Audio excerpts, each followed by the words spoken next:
Students, अब हम इस लेक्चर में और क्वेश्चंस की प्रैक्टिस करते हैं जिसमें हम डबल इंटीग्रल को सॉल्व करना सीखेंगे और रीजन हमें दिया हुआ है बट लिमिट्स नहीं दी। जैसा कि हमने प्रीवियस लेक्चर में लिमिट्स को फाइंड आउट करना सीखा, तो कुछ क्वेश्चंस की प्रैक्टिस और करते हैं जिसमें हम लिमिट्स को फाइंड आउट करना सीखते हैं। तो इस क्वेश्चन में हम double integral y dA means double integral y dy dx और जो आर रीजन है वो ये दोनों पैराबोलास हैं, उनके bounded by the two parabolas. तो हमें ये दोनों पैराबोलास को रीजन लेना पड़ेगा और फिर हम लिमिट्स को फाइंड आउट करना पड़ेगा। तो सबसे पहला एज यूजुअल हमने आपके साथ जैसे लास्ट लेक्चर में डिस्कस किया कि 3 स्टेप्स होते हैं इन क्वेश्चंस को करने के। तो हम स्टेप नंबर 1 को डिस्कस करेंगे जो हमारे पास what is step number 1? Sketching. Sketch the region. और रीजन को स्केच करने के लिए हमें पैराबोलास बनाने पड़ेंगे। ये जो पैराबोलास हैं y square equal to 4x और x square is equal to 4y, उसको हम बनाते हैं। तो students y square is equal to 4x ऐसे होता है पैराबोला, इसको लिख देते हैं हम y square is equal to 4x। और ये जो पैराबोला है ये वाला, ये कौन सा है? x square equal to 4y। अब आपको कौन सा रीजन लग रहा है? Region bounded by the parabolas. तो बहुत क्लियरली मेंशन हो रहा है कि हम इस रीजन की बात कर रहे हैं। इस क्वेश्चन में ये रीजन जो है इसकी बात हो रही है कि ये जो पैराबोला है, ये दोनों पैराबोलास जो रीजन को बाउंड कर रहे हैं उसको हम ले रहे हैं। तो सबसे पहला स्टेप आता है sketch the region and label the curves, जो हमने कर दिया। जब आप लेबलिंग करते हो तो आप साथ के साथ पॉइंट्स ऑफ इंटरसेक्शन भी लिख लिया करो।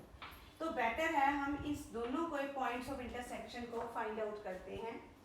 Points of intersection find out करने के लिए ये दोनों कर्व्स मीट कर रही हैं y square is equal to 4x and x square equal to 4y। तो इन दोनों का पॉइंट ऑफ इंटरसेक्शन हमने लेना है, इन दोनों का पॉइंट ऑफ इंटरसेक्शन। तो हम क्या करेंगे, जब हमने पॉइंट ऑफ इंटरसेक्शन लेना है तो हम एक इक्वेशन से x की वैल्यू फाइंड आउट करते हैं और उसको दूसरी इक्वेशन में सब्स्टिट्यूट कर देते हैं। x की वैल्यू पुट कर दी, y स्क्वायर अपॉन 4 का स्क्वायर इक्वल टू 4y। तो y square means it is y4 upon 16 equal to 4y। तो ये हो जाएगा कि y4 इक्वल टू 64y।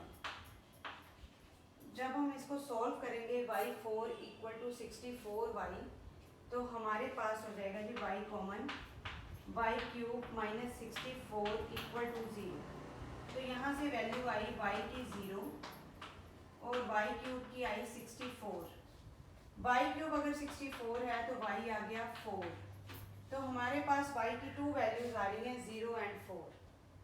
अगर y 0 है तो what is the value of x? x किसके इक्वल है? y स्क्वायर बाय 4 के। और अगर y 0 है तो x भी 0 हो गया।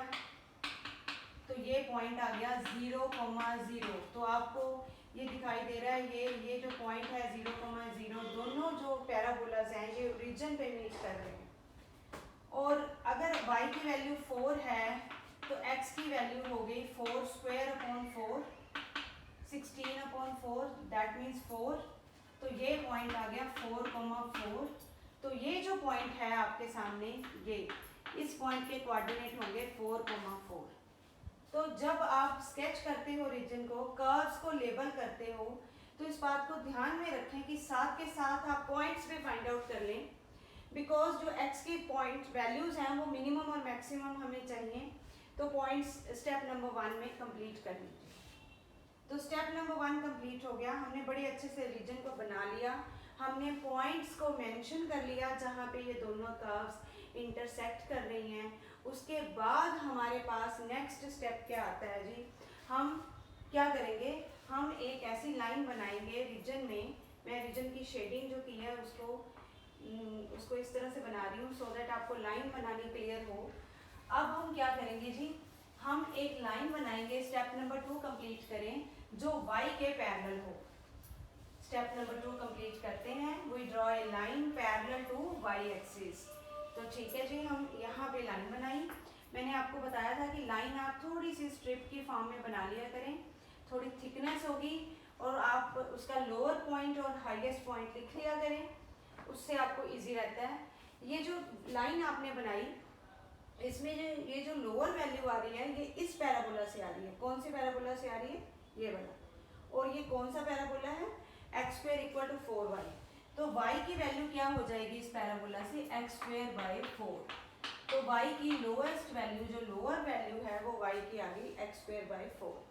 और y की जो टॉप मोस्ट वाली वैल्यू है, मैक्सिमम वैल्यू है, वो यहाँ से फाइंड आउट होगी, वो इस कर्व से। ये कौन सी कर्व है? Y square equal to 4x। तो y की जो दूसरी वैल्यू है वो होगी 2√x। तो ये लिमिट्स आ गई y की।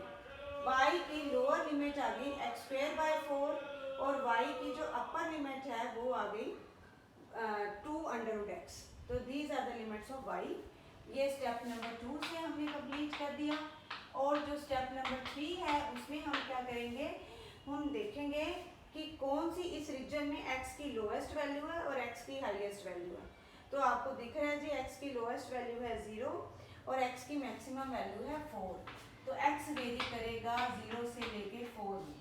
तो ये डिफरेंट लिमिट्स आ गई x की, y की। और हमारे पास जब x और y की लिमिट्स आ जाती हैं तो 50% हमारा क्वेश्चन कंप्लीट हो जाता है। हम x की लिमिट्स लिख देंगे, हम y की लिमिट्स लिख देंगे और फिर हम देखेंगे कि हमने किस इंटीग्रल को एवेलुएट करना है। अब क्योंकि हमने y की लिमिट्स जो है वो डिपेंडेंट ली हैं, हम y के साथ पहले इंटीग्रेट कर रहे हैं, फिर x की टर्न आएगी। अब हमारे दो सिंपल से इंटीग्रल्स हैं, एक बार y के साथ इंटीग्रेट, एक बार x के साथ। तो ठीक है स्टूडेंट्स, हम पहले y को इंटीग्रेट करते हैं। It is why square by 2 x square by 4 2√x dx। जब आप इसको इंटीग्रेट करेंगे तो 1/2 जो है वो कॉमन आ जाएगा। 0 to 4। अपर लिमिट y की पुट करें, 2√x उसका स्क्वायर करा 4x। लोअर लिमिट पुट करें, x स्क्वायर का स्क्वायर करा x4, 4 का स्क्वायर करा 16। अब ये सिंपल सा इंटीग्रल है, 4x minus x4 by 16। 4x का इंटीग्रल क्या हो जाएगा जी?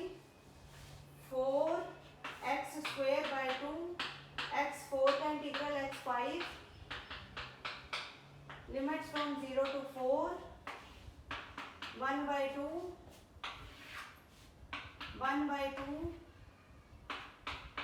2x square, x square means 4 का square, 4 raised to power 5, 5 into 16, lower limit is 0, 1/2 32 16। 4 का स्क्वायर कट जाएगी 16 से, 4 की power 3 64 over 5, 32 common, 1 minus 2/5 LCM, ये कैंसल, 16 into 3/5 48/5। बहुत सिंपल क्वेश्चन, सिंपल सा आंसर है इसका 48/5। इसमें हमने 2 पैराबोलास लिए और उनका जो रीजन था वो हमने लिया और उसको इंटीग्रेट किया। Thank you students.